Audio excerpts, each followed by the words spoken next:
Olá, meninas, como é que vocês estão?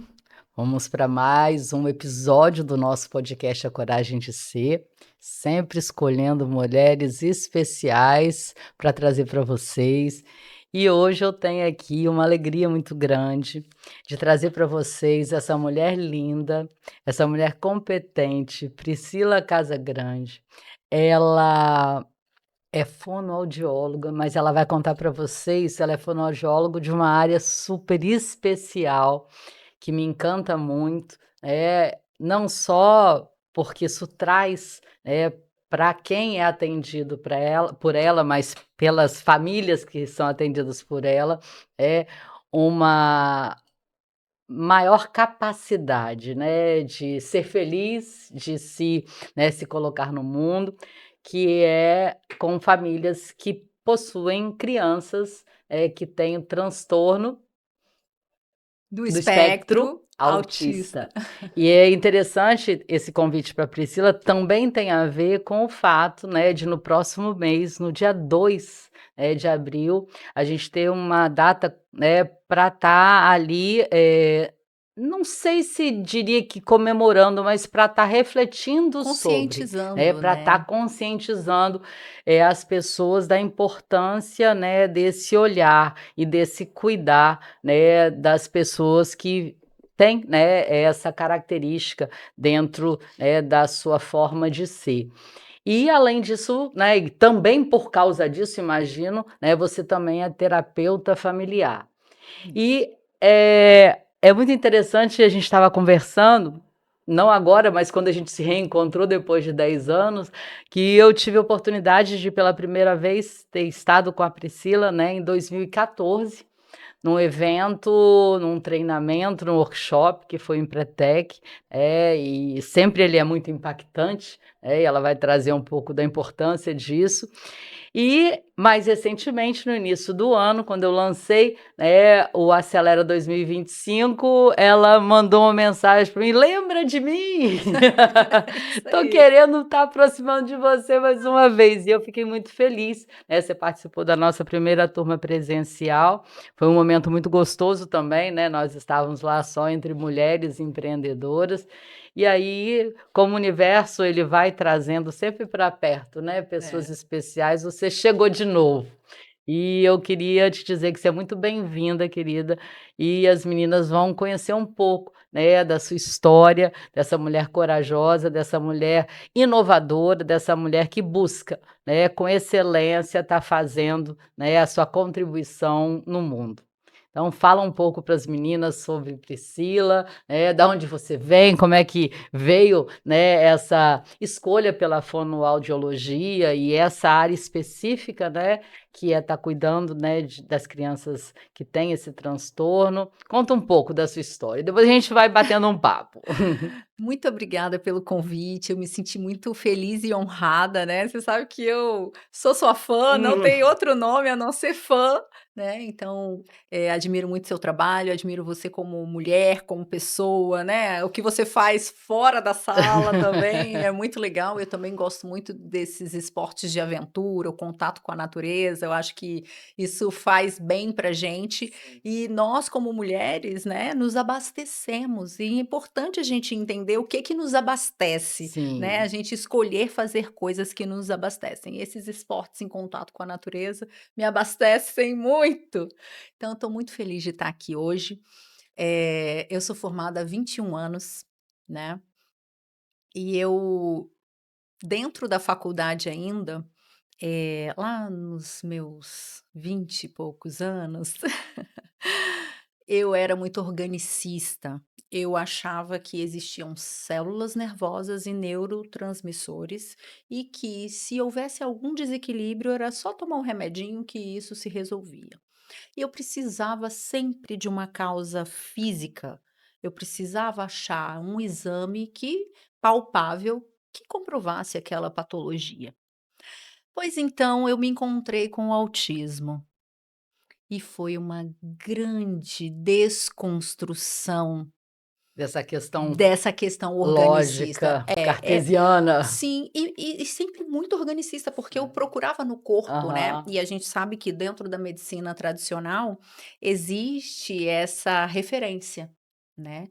E no Brasil especialmente, a gente tem uma política de saúde muito voltada para cura, para o tratamento, depois que já está doente, então a gente Uhum. procura a solução depois que o problema está posto.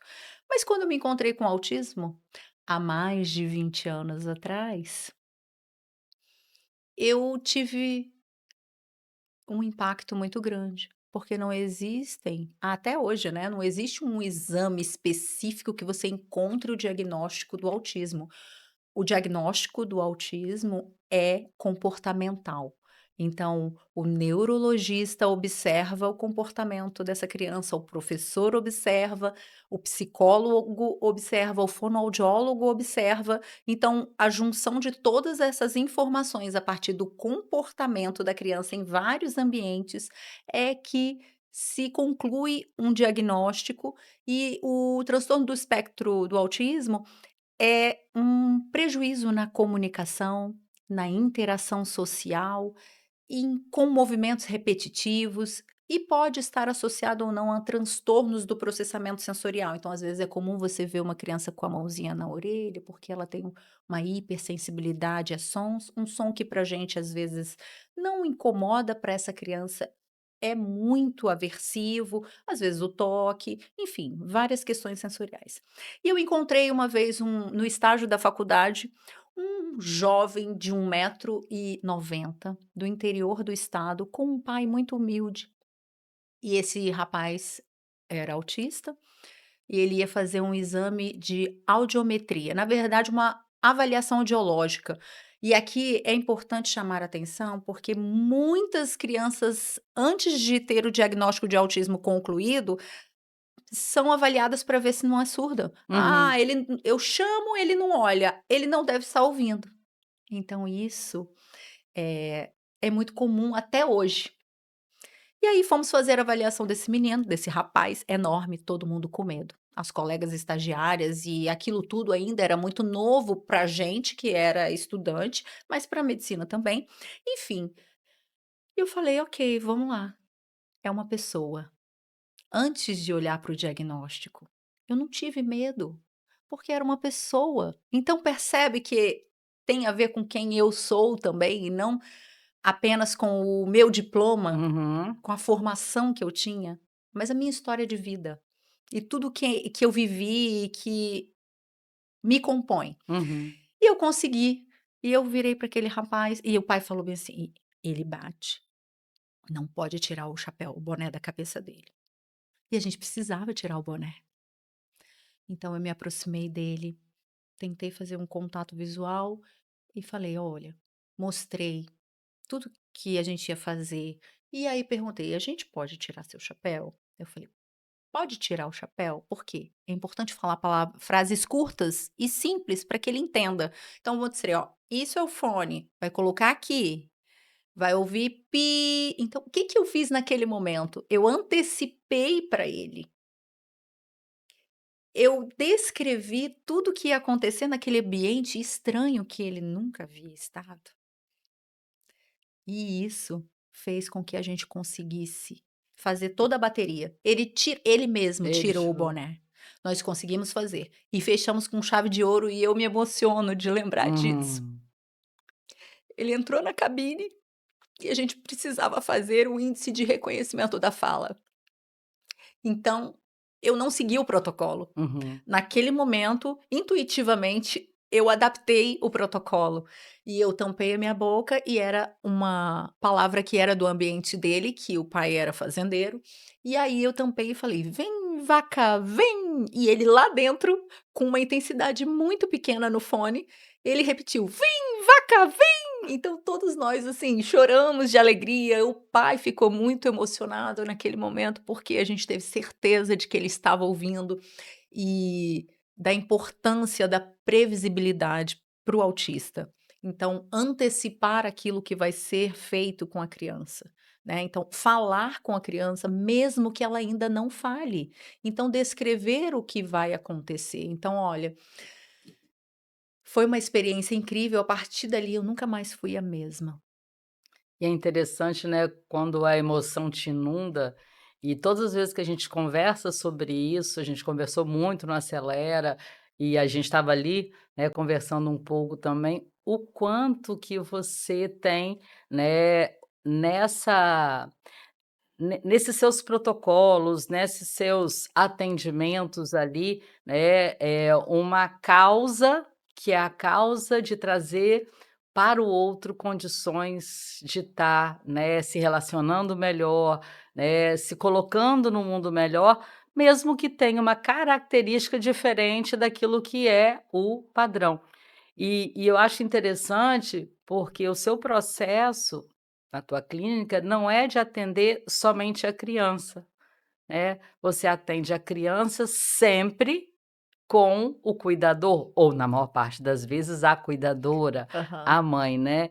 E é como se fosse um aprendizado de uma dança, que é a dança da comunicação, que traz para a relação das 2 pessoas ali, uma qualidade maior e também, né, uma felicidade, como foi desse pai, né, de perceber algumas questões que, né, num padrão equivocado de diagnóstico poderia, levar a uma restrição, né, daquela pessoa dentro do convívio social, né. E quando você fala disso, do relacionamento, comunicação é É, relacionamento, e comunicação tem tudo a ver com felicidade, sim. né. Então, percebe que aquela desconstrução veio, né, me conduzindo para um caminho para ter coragem de ser uma fonoaudióloga atípica, Aham. né, E é porque eu quebro os sim. protocolos. Eu me junto à criança naquilo que é o interesse dela, Uhum. e dá muito certo, porque os resultados estão aí, as famílias estão felizes, as crianças estão cada vez mais comunicativas, e quando a criança se sente mais segura, o cérebro diminui o nível de cortisol, então a criança se sente mais relaxada, e quando a gente está se divertindo, a gente aprende muita coisa, né, e o brincar para a criança é a forma dela aprender. Aprender. Então, a brincadeira, a diversão faz com que esse cérebro mude e faça novas conexões. E ele está sempre amparado pela presença da mãe, do pai, às vezes da avó, às vezes da babá, mas sempre alguém que ele conhece, tem confiança e segurança. Então, ela se sente segura dentro da minha sala. E a família se sente segura e preparada. Por quê? Porque ela consegue ver a forma como eu manejo o comportamento nos momentos de crise, nos Sim. momentos em que a criança está frustrada e ela não consegue mais pensar, porque ela já atingiu um nível de crise que Uhum. a parte cognitiva não vai funcionar. Então, nesse momento, não é hora de conversar. E aí a mãe percebe como eu faço esse manejo, para às vezes, diminuir a crise, para não deixar que ela chegue naquele pico ou entre no looping, né, porque às vezes a criança fica muito tempo numa crise. Então, como tirar essa criança da crise? Cada criança tem as suas particularidades, mas muitas vezes é fazendo uma pergunta. E isso eu aprendi com um grande mestre chamado Jesus. Uhum. Porque Jesus sabia que o cego queria ver, certo? Uhum. E ele falava assim: "O que queres que eu te faça?" Aí o cego parava para pensar, falei: "Vem cá, ué, Jesus, que vê eu veja." O que que fazia naquele momento? Tirava ele, agora pedagogicamente, né, do lado direito das Uhum. emoções, do E vitimismo, levava para o para o racional. racional, para que ele tivesse clareza e consciência. Então, se uma criança está em crise, pergunte: "O que você quer?" O cérebro automaticamente vai fazer, gente, parece que eu vejo os neurônios passando para o outro lado, assim. Essas crianças normalmente, qual é a faixa etária, né, hoje Eu que atendo você crianças na atende? primeira A infância, primeira de infância. 2 a 6 anos, né. Tem crianças que estão comigo há 4 anos. Essa semana eu fiz uma publicação Porque muitas vezes o caminho da fonoterapia parece muito longo e Uhum. algumas famílias desistem, né. Eu atendi uma mãe recentemente que ela há 2 anos atrás, ela tirou o filho da fono e agora ela retornou. E aí eu fiz uma pergunta: "Como seu filho estaria se você não tivesse parado?", né. Então, as crianças brasileiras com desenvolvimento típico levam de 5 a 6 anos para adquirir todos os fonemas da língua portuguesa. E a criança autista pode levar até 8 anos. Então, se uma criança chegou para mim com 3 anos e ainda não fala nada, então ela precisa de mais 5 pelo menos para frente, para amadurecer esse cérebro, para que ele entenda o processo fonológico de aquisição de sons e também de linguagem. Então a fala é esse som, o ar que sai dos nossos pulmões, toma forma aqui na boca e faz esses sonzinhos. Isso é a fala. E a linguagem é o significado que cada palavra, que cada som tem. Então, a criança no espectro autista, ela pode ter prejuízos na fala, dificuldades de falar mesmo, atraso de fala. Tem crianças que às vezes são tidas como mudas, mas não tem nada a ver, né? São outros processos. E também tem falas, tem prejuízo na linguagem. Então, não sabe para que usa aquela palavra. Então, Uhum. esse é o aspecto pragmático da linguagem, que é como eu vou usar a linguagem para quê e em cada ambiente, né? É interessante, eu tenho uma grande amiga que ela, né, ela é psicóloga e ela, como avó, ela percebeu, né, no neto dela algumas características que tendiam a levar ao diagnóstico, né, de fazer parte aí desse transtorno do espectro autista. A princípio, os pais, eles Negaram. negaram, mas ela foi muito persistente e foi evidenciado, né, e foi feito rapidamente uma intervenção. E para mim, que convivo com eles, em 6 meses eu percebi uma evolução naquela criança, nas 2 dimensões, porque ele falava muito pouco, ele tinha dificuldade de expressar, muitas das vezes aí ele ficava um pouco mais agressivo, e hoje ele está completamente diferente em curto espaço de tempo, na minha visão. Lógico que eu acho que isso varia muito dentro da amplitude, né, do espectro autista, você tem vários graus, né, acredito eu que talvez o tempo, né, com que essa criança consiga responder, né, a esses processos seja diferente. Mas eu fiquei, assim, realmente encantada com a capacidade que esses processos podem ter de trazer, né, para essas crianças uma melhoria de convívio social, melhoria da capacidade de expressão e de relacionamento. Mas, essa essa posição dela em relação a não abrir mão, né, de estar evidenciando para o próprio filho algo que talvez ele tivesse inicialmente dificuldade de lidar. É, Que eu acredito que esse âmbito familiar também é um ponto de trabalho muito desafiante para você. Quando você falava para mim, né, que você atende a criança e que na brincadeira ele vai o processo de aprendizado, eu acho que a criança é o lado mais, entre aspas, "fácil" da história. Eu acho que o maior desafio é justamente o adulto.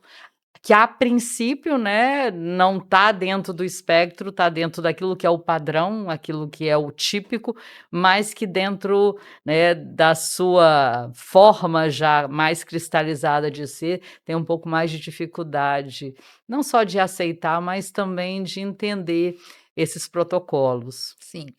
Só para esclarecer, não, a gente não usa mais assim, grau, né, de Uhum, gravidade, mas o espectro imagina como se fosse uma régua com sim. vários tons de cinza. Aham, Então, o mais clarinho é aquele que precisa de menos suporte, entendi. uma carga horária menor de terapia e que apresenta melhora num curto espaço de tempo. Sim, Então, à medida que essa régua vai ficando mais escura, essa criança vai precisando cada vez de mais suporte, de mais horas de intervenção para que ela consiga uma evolução, tá? Então, hoje a gente fala em níveis de suporte.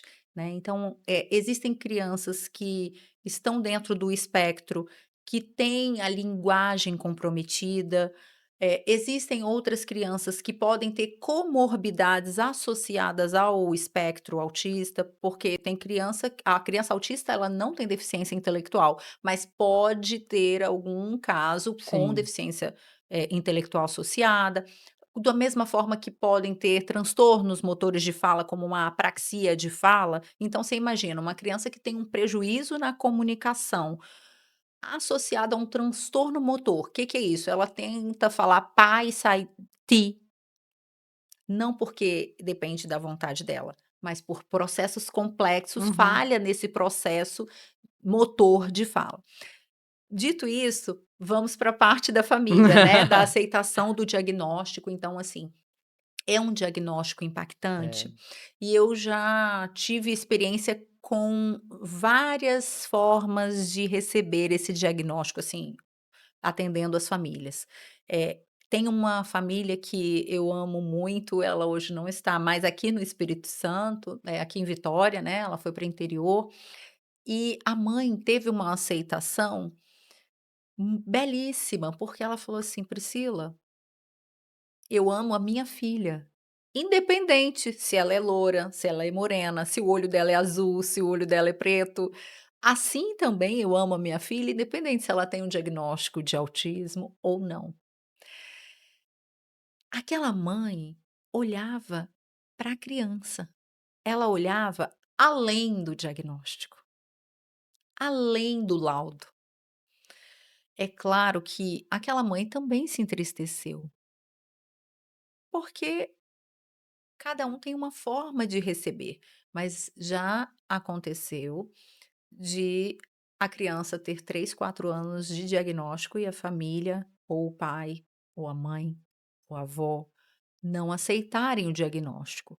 E aí, dentro de todas as minhas formações, né, ao longo desses 21 anos, porque eu sempre fui uma pessoa muito estudiosa, eu fui buscar na terapia familiar sistêmica recursos para ajudar essas famílias a receberem esse diagnóstico e receberem essa criança, né.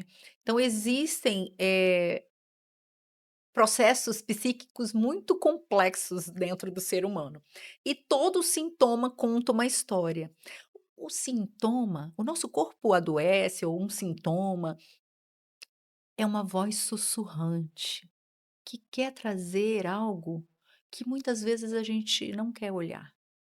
A gente não quer olhar para algo, e aí vem alguém da nossa família que adoece, ou às vezes a A gente gente mesmo. mesmo, né. Então o que acontece com um pai ou com uma mãe que olha para uma criança e diz assim: "Quando eu recebi o diagnóstico de autismo, pareceu que levaram o meu filho e me entregaram outro."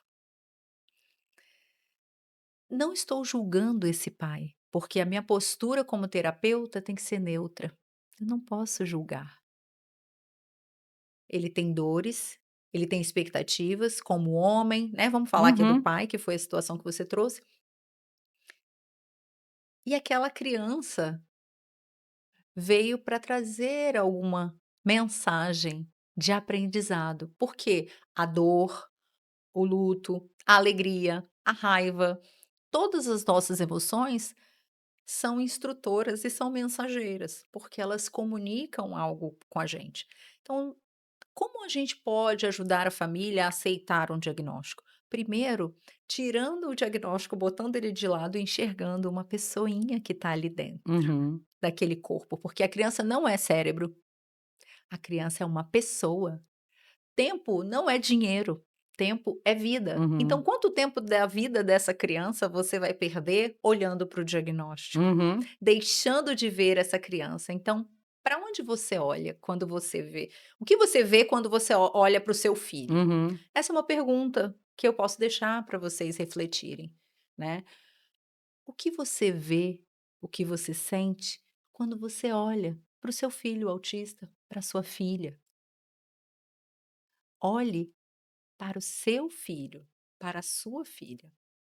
E as outras coisas a gente vai aprendendo com a criança. Então, como lidar melhor com ela, quais as preferências dela. Então, entender que o filtro social dela é diferente do nosso. Diferente. Então, às vezes, a gente está num lugar muito barulhento, como o shopping, por exemplo, e aquilo é muito aversivo para a criança. A dinâmica familiar vai precisar mudar Mudar. em favor do bem-estar de todos, porque se a criança entra em crise, todo mundo colapsa. E é interessante você trazer isso, porque é uma grande oportunidade para que o adulto possa aprender, né, a lidar melhor com ser, né, ser gente. É um você fala aí dessa questão da empatia, né, porque, normalmente a gente tende a querer analisar o outro, a circunstância, com a nossa lógica. E nesse caso, em especial para essas famílias, acaba sendo essencial que haja forçadamente uma mudança de perspectiva. Forçadamente no sentido de que aquela circunstância, se for gerada uma resistência, né, de que a maneira do outro ser, é diferente da gente, a conexão ali ela está comprometida e todo o ferramental, a partir dos procedimentos que você tem, os protocolos que você acaba gerando, para acelerar algumas, entre aspas, né, as possibilidades para essa criança dentro do convívio social, acaba indo no horizonte de tempo muito para frente, né. Então, o quanto mais cedo essa criança, ela consegue, ser fomentada dessas técnicas, né, de tudo aquilo que você aprendeu, não só aqui no Brasil, eu sei que você tem formação, né, no exterior e você foi buscando também, né, tá cada vez mais, tendo um repertório para essa diversidade de situações que você provavelmente encontre, porque cada criança e cada família é única, né, na sua característica, então nenhum atendimento deve ser exatamente igual ao outro, esse Nem é o pensar. grande desafio, Não né. existe, rotina nos meus atendimentos, no Aham. sentido da assim, esse lado pejorativo: "Ai, detesto rotina". Gente, eu amo a rotina. Então, assim, existe um protocolo, sim, Aham. mas as crianças quebram esse protocolo o tempo todo, Total. e eu vou junto, né. E é muito importante a gente pensar que comunicação é relacionamento, e Sim. existem leis que regem esses relacionamentos. E a primeira lei que rege qualquer relacionamento é o pertencimento. Uhum. Nosso primeiro sistema de pertencimento é a família. Depois Sim. a gente vai para o parquinho, os amigos do parquinho, a escola, o clube, a remada, né? Então a gente vai para outros sistemas e a gente se sente pertencente. Então, se a criança é aceita, no primeiro sistema de pertencimento, ela fica forte. Uhum. Ela se fortalece, a identidade dela é fortalecida, Sim. porque se eu, mãe, não me aceito por inteiro e por completo, eu não vou conseguir exercer isso com o outro. Eu não vou conseguir ser amorosa o suficiente em aceitar o meu filho do jeito que ele é e não do jeito que eu quero que Quer. ele seja. Isso Uhum. serve para relacionamento mãe e filho e para casais, para amigos, Qualquer para instância. ambiente, empresarial. Sim. Então, muitos conflitos e muitas dificuldades nos relacionamentos, na comunicação, perpassam pela não aceitação. Então, quando você tem um filho que é mais lento e você é acelerada, qual é o equilíbrio? Eu vou aceitar que eu vou Uhum. olhar para mim, espera aí, eu sou muito acelerada, como eu posso melhorar o meu jeito de ser, a minha vida? Respirando, tendo atenção plena, Uhum. degustando uma água, degustando um café, desfrutando do banho, porque a mãe acelerada, ela tá lá, o corpo tá aqui, mas a Uhum. cabeça tá em outro lugar.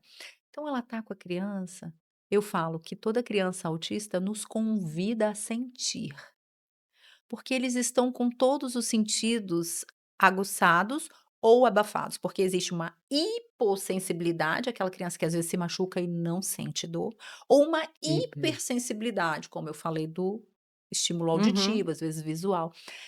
Então, todos os sentidos da criança autista nos convidam a esse olhar para o sentir.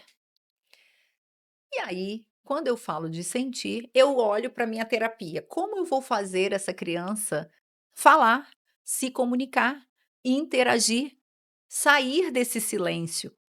Então, como a gente já tinha conversado, eu tenho 2 formações Uhum. internacionais e uma delas é o prompt, que é a mãozinha da tia Pri tocando a face da criança para que, através desse estímulo sensorial, visual, porque ele vê a minha boca, e auditivo, porque ele ouve eu falando a palavra mamãe, então eu vou tocar na boquinha dele e o cérebro vai entender que ele precisa mexer esses músculos para fazer esse som. Então, a criança autista também tem um prejuízo no que a gente fala de neurônio espelho. Ela tem dificuldade na imitação. Por isso, essa técnica é muito importante e traz resultados fenomenais para as crianças com atraso de fala, não só os autistas, tá? Então, quando eu toco, o cérebro entende que ele precisa mexer aquela área e fazer aquele som. E aí a criança que aceita o toque, eu uso essa abordagem. Porém, a gente sabe que existem crianças que não toleram o toque. Então, 2 fonoaudiólogas aqui do Brasil adaptaram essa abordagem para uma outra abordagem. Existem várias, tá, Uhum. Aliana, mas essas 2 são as que eu mais uso porque dá muito resultado. A outra abordagem chama-se multigesto. Então, a criança que não tolera, por uma questão sensorial, o toque do terapeuta, ela vai aprender com a mãozinha dela como fazer para estimular o cérebro a mexer a boquinha para fazer aquele som. Então, mamãe. Então, tem a gente precisa ter ferramentas Uhum. para todas as situações. Daí que o meu atendimento é exclusivo, é individualizado, porque a mãe aprende ali na hora como manejar um comportamento, como estimular a fala, como estimular o olhar, porque existem pré-requisitos para a criança chegar a falar. Ele não chega na minha sala e eu já começo a falar, falar, falar. Não, primeiro ele tem que olhar, depois ele tem que apontar. Existem 2 tipos de apontar. O apontar quando ele quer água, o apontar para pedir e o apontar para compartilhar algo que ele quer ver. Olha o passarinho. Então, a criança autista também costuma não apontar, tem um baixo contato visual, então daí dificulta às vezes a compreensão da expressão facial, e isso pode levar a prejuízos na interação social, porque parece que ele não entende, parece que ele não sente, porque ele tem aquela face sempre do mesmo jeito. Então a gente ensina as crianças as expressões faciais bem caricatas, Uhum. então a gente vai preparando a família, mostrando para a família os pré-requisitos de onde a gente está, o estado atual da criança hoje e onde a gente quer chegar. Porque toda essa estimulação tem um objetivo, fazer com que essa criança atinja ou se aproxime ao máximo dos marcos do desenvolvimento daquilo que é esperado para a idade dela. E aí essa questão da presença, né, dos pais em cada atendimento é essencial, né, porque você faz a aplicação lá das técnicas e acredito eu que os pais dentro do dia a dia, dentro, né, do seu cotidiano precisam estar também fazendo esse estímulo, entendendo os processos que você faz para que possa estar tendo uma continuidade ou uma aceleração para aquela criança, né. Exatamente, porque a terapia, a estimulação não pode acontecer só no set terapêutico. Aham. Então, todos os ambientes, ali, durante o meu atendimento, eu preparo os pais para que eles observem que todo o dia a dia, toda a rotina dele ali é um momento de É uma estimulação. oportunidade, né. Então, nesse momento, o cérebro é bombardeado. Então, o tempo todo a criança está recebendo o estímulo da mesma forma. Em casa, na escola, quando possível, no parquinho, com a babá. Então, hoje existe muito esse tema coach parental. Eu não Uhum. gosto muito disso, porque não existe curso para ser pai, Sim. né? Mas existem sim ferramentas para que os pais consigam fazer com que todo o potencial da sua criança seja desenvolvido. da maneira correta, não do jeito que eu ensino, mas sim como ela aprende. Esse Uhum. é o diferencial. E eu gostaria de deixar uma mensagem para os pais, né, que recebem diagnóstico. A gente sabe que o número de casos tem aumentado a cada Pois é, a ano, gente né? estava conversando, né, não existe ainda uma estatística aferida. O censo 2022 teve esse papel de, pela primeira vez, né, tá com algumas perguntas que pudessem trazer os números. As escolas têm trazido também ali, eu vi uma estatística que de 2022 a 2023, 43% a mais, né, no quantitativo de crianças matriculadas. E aí a gente estava até conversando, né, isso significa uma intensidade maior, né, ou um olhar, né, mais específico para estar mais precocemente identificando, né, e podendo gerar, aí atendimentos como o que você, faz, né, a às crianças e às famílias. Eh a inclusão, a princípio, né, a gente tem a expectativa, né, de que ela aconteça, mas na prática, muitas das vezes, né, ainda se tem um espaço grande de atuação de profissionais como você para trazer um ferramental até mesmo para os professores, né, para poderem lidar com essa intensidade maior em sala de aula de crianças, né, com, essa característica, né. Sim. Eu acredito, né, existe muita discussão em torno disso. "Ah, o que está acontecendo? O número de casos está aumentando ou é porque antes era subnotificado e agora tem mais informação?". Uhum. Eu acredito que seja a informação. Uhum. O acesso à informação traz esclarecimentos, né. Sim. Então põe luz em cima daquilo que ficava obscuro. "Ah, esse menino é diferente. Ah, ele o pai dele falou com 7 anos, ele vai falar, uma hora vai falar". E a criança ficava ali, eh, perdendo tempo de vida, Sim, sem estimulação. sim. E a gente sabe que em alguns casos, a criança sem estimulação, ela pode agravar ainda mais o caso. Então, quando a gente fala em aumento do número de casos, eu acredito que a informação está cada vez mais acessível e isso beneficia as crianças. Por quê? Porque os pais estão estudando. Os pais começam a ver características e buscam os profissionais logo cedo. Olha, tem alguma coisa diferente no meu filho. Uhum. Então ele vai procurar um neurologista infantil, porque às vezes o pediatra, ele olha, mas subnotifica, ele fala assim: "Não", daqui a pouco ele fala: "Ah, a gente pode dar aí 6 meses, um ano de prazo".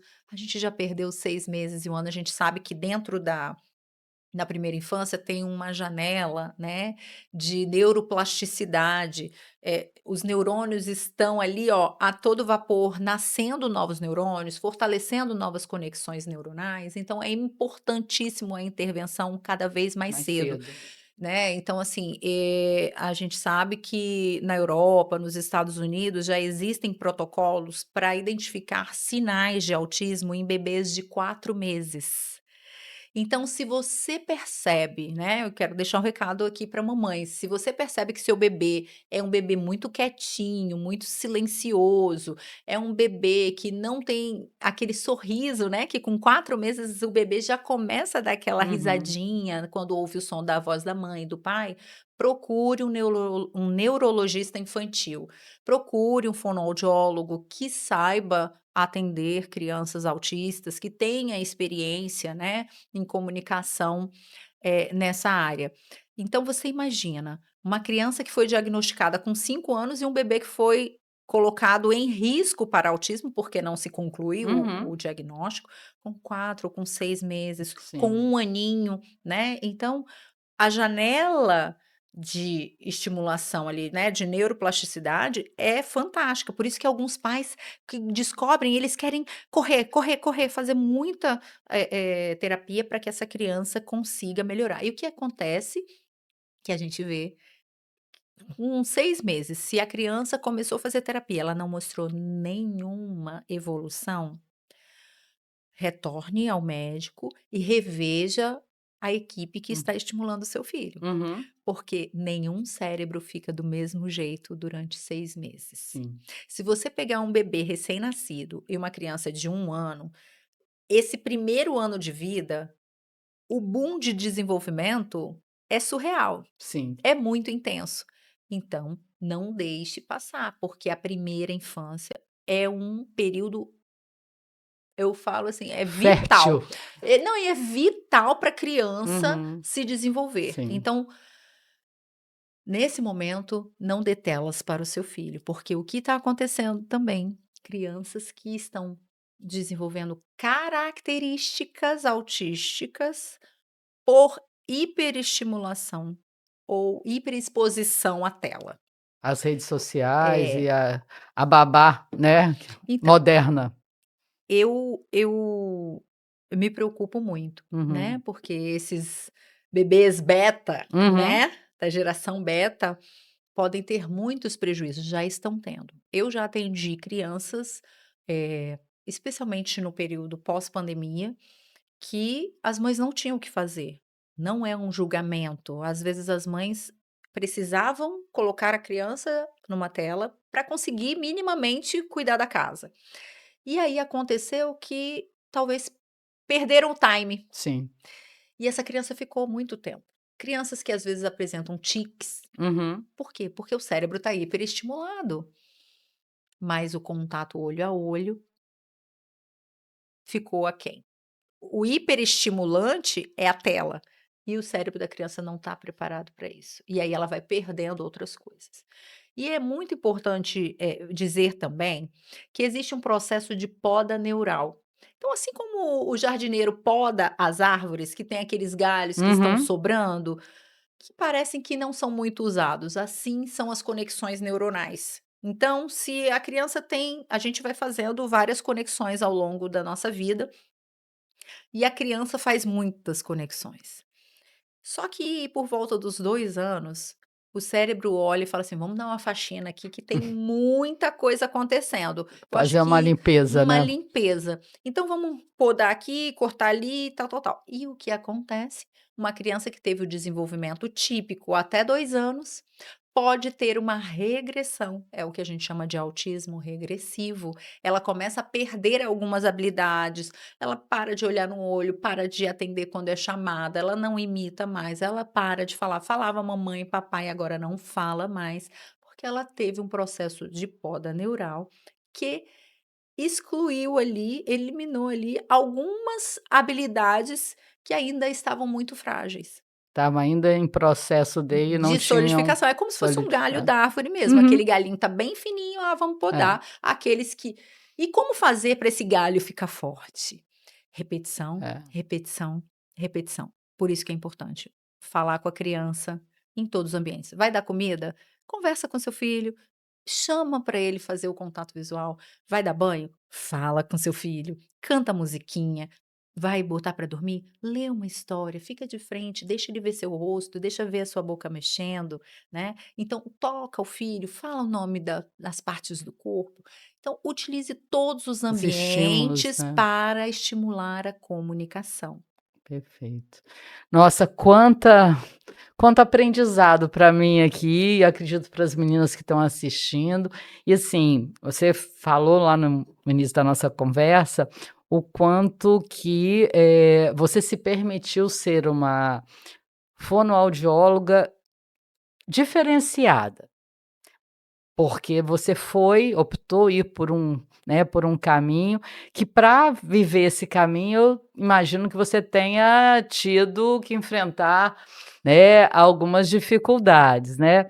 Então a coragem de ser, né, que é o tema do nosso podcast, né, o que é, né, coragem para você, Priscila, do ponto de vista, né, do exercício da sua profissão com as suas escolhas, do ponto de vista de ser, né, mulher, o que é ser corajosa para Priscila? Então, essa é uma pergunta que eu já me faço há algum tempo, né? E de tempos em tempos eu refaço. Aham. E coragem para mim não é ausência de medo, porque tudo aquilo que é novo dá medo, Uhum.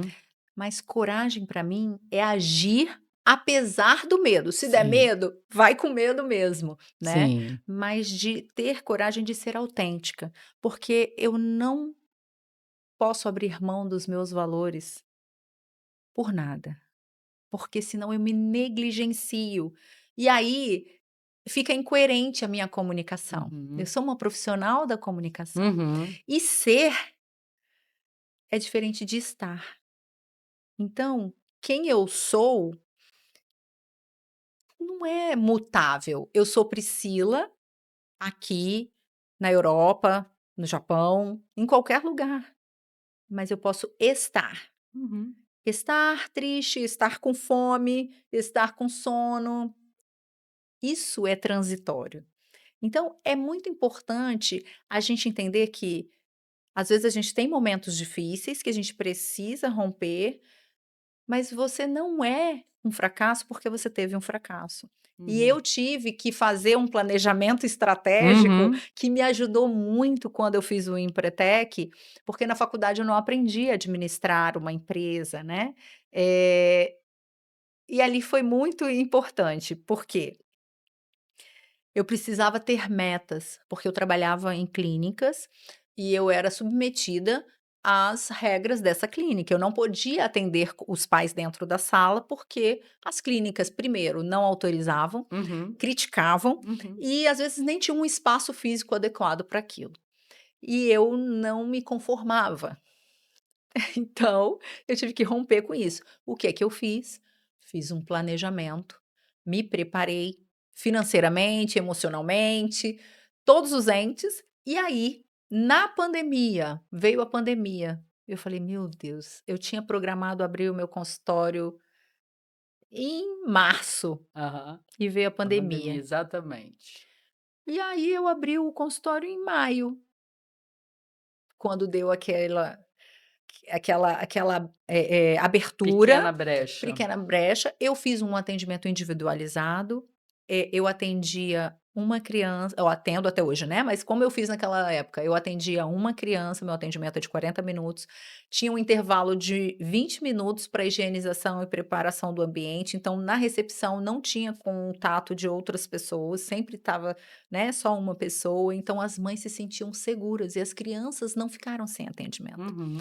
E dali, uma foi passando para outra e os resultados foram vindo mesmo num período muito difícil. Então eu tive coragem de manter o meu planejamento, apesar de um evento que não dependia de mim. Porque às vezes a gente é surpreendida, né, Sim. Eliana, com essas coisas que a gente não planejou. E aí a gente precisa ter flexibilidade, uma coisa que às vezes a criança autista não tem, Uhum. que ela planeja que vai sair de casa e vai para a escola. Se no meio do caminho furar o pneu, a mãe tiver que ir no borracheiro, ela desorganiza. É, Mas tem muito adulto que tá assim do também, mesmo jeito, né. né. E é interessante, assim, né, o quanto que você, né, que percebeu que no espaço onde você estava não te dava oportunidade de exercer aquilo que você acreditava que era a melhor entrega. Você foi lá e planejou para construir um espaço onde isso fosse possível de ser realizado, né. E eu sei também que tem um novo projeto que está sendo, né, ainda construído, que vai fazer com que você amplie, né. Nós não vamos dar spoiler, mas assim, eu sei que nessa cabeça fervilhante, né, nessa mulher intensa, que tem tanto a contribuir, né, para essas famílias, né, que isso se amplie, né, que isso se, potencialize, porque tenho certeza que lá do outro lado tem alguma, né, mãe atípica que, com a sua fala fez alguma reflexão, tomou alguma decisão, de repente de procurar ou procurar um outro suporte, porque às vezes são pessoas que são fora de Vitória, e, eu sei que isso realmente é aquilo que, pra conhecendo você como eu te conheço, né, é aquilo que faz com que você se sinta, né, viva, que é você poder viver aquilo que você acredita, com as entregas que você tem e com essa causa, né. Existe um propósito tão lindo que é realmente de trazer condições para que todas as pessoas, né, as crianças, os familiares possam, se colocar no mundo, né, de uma forma mais presente, né, com um nível, equivalente de busca de oportunidades, né, de como você falou, a questão do autismo não tem nada a ver com o cognitivo, né, é uma forma de lidar talvez com, né, o mundo diferente. E que, esses processos eles trazem um nível de equivalência, acredito eu, de oportunidades também para essas crianças que vão para a faculdade, que se tornam Sim, profissionais, inclusive de destaque, porque tem várias habilidades que também vêm sim, embarcadas, que são claro. bastante positivas, né. Então eu queria que você, deixasse para as minhas meninas, né, as informações de como é que encontram Priscila. Dá para encontrar nas redes sociais, dá para encontrar na clínica, dá para encontrar aonde? Diz para elas. Então, eu atendo presencial em Vitória, no Espírito Santo, também atendo online para o Brasil e para o mundo, porque eu já Ah! atendi Ah, é? famílias na Holanda, Ah, na Argentina e em Portugal. Eu então também não tem atendo online. restrição física mais. Não, não tem, as barreiras Ah, geográficas agora não existem. Então, o meu Instagram é Priscila Casagrande underline fono, tá. E pode deixar o meu celular? lógico, Então, ó, o deve. DDD é 27, tá. Se você quer alguma informação, se você tem alguma dúvida, se você quer saber mais sobre o meu programa, que eu tenho um programa chamado Jornada no Mundo Autista, conexão, comunicação e conexão familiar, interação social e comunicação. Então, como melhorar o seu relacionamento com o seu filho, como se comunicar melhor com uma criança autista, então você pode ligar, vai falar direto comigo no meu WhatsApp, tá bom? 27 99925 3086.